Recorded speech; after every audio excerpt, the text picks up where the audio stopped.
Hi, this is Brent Sherbin from DragTheBar.com. In this video, I'm going to summarize 3 of the most important concepts in successful tournament play. 1. How to play pre-flop in order to stay out of trouble. 2. Playing in position. And 3. Making decisions based on stack sizes. These are the characteristics that separate the fish from the more experienced players. This video will overview what kinds of hands you should be looking to play in different poker tournament situations, the importance of playing with position in tournaments, and how to use your stack size to dictate your strategy. So first, let's discuss pre-flop play in tournaments. Any player can have success against amateur players simply based on playing better cards than their opponents.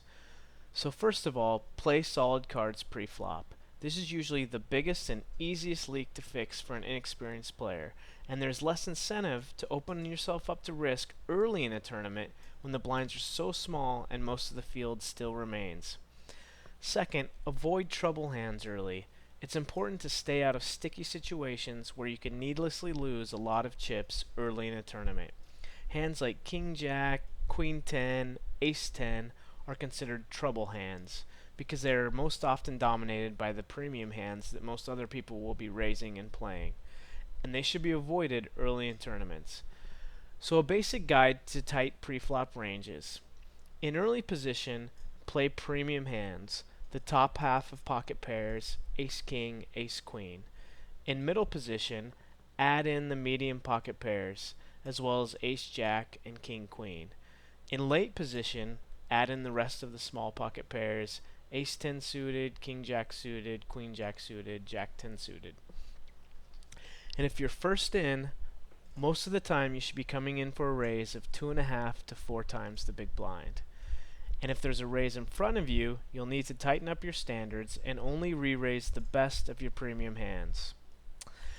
Now as your experience grows, you want to open up your opportunities. So as you become more comfortable in playing post-flop, you can start to open up your game to take advantage of the more opportunities.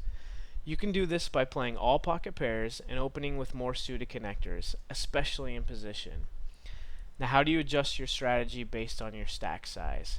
If you find yourself with 10 big blinds or less, it doesn't make sense to make a raise and then fold without getting to a showdown.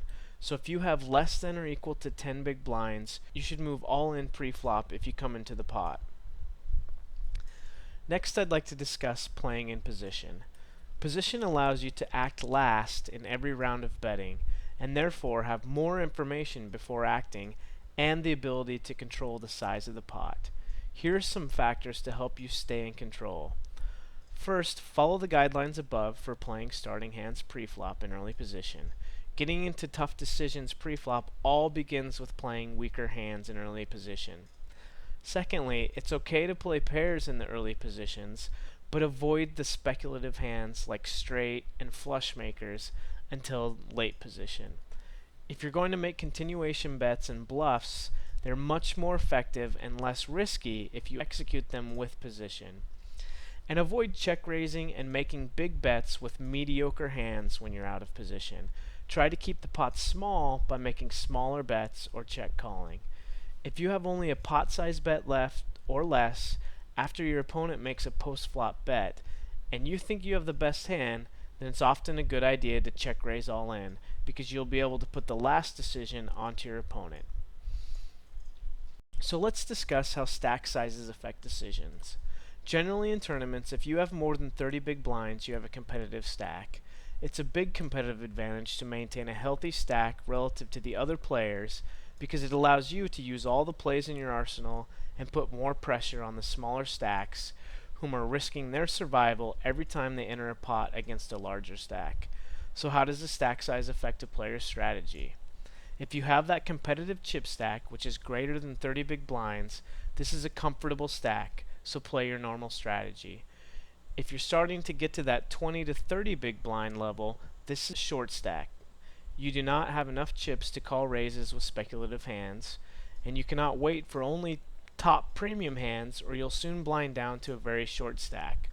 If you come in for a 3-bet re-raise pre-flop, you only have enough chips to re-raise all in. So frequently post-flop, you will need to be prepared to move all in if you're putting any more chips into the pot. If you have a chip stack in the range of 10 to 20 big blinds, this is considered very short. You're mostly committing to a hand if you come in pre-flop. It's going to cripple your stack to raise pre-flop and make a post-flop continuation bet and then fold.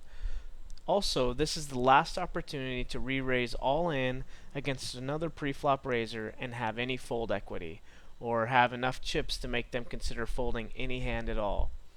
Now finally, if you're desperate, less than 10 big blinds, as discussed above, you should only be moving all in pre-flop.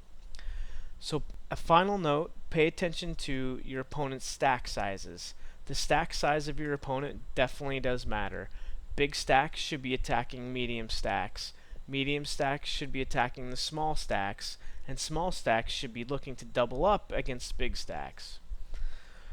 So let's put it all into practice. Log into Carbon Poker and register for a tournament and give these concepts some practice.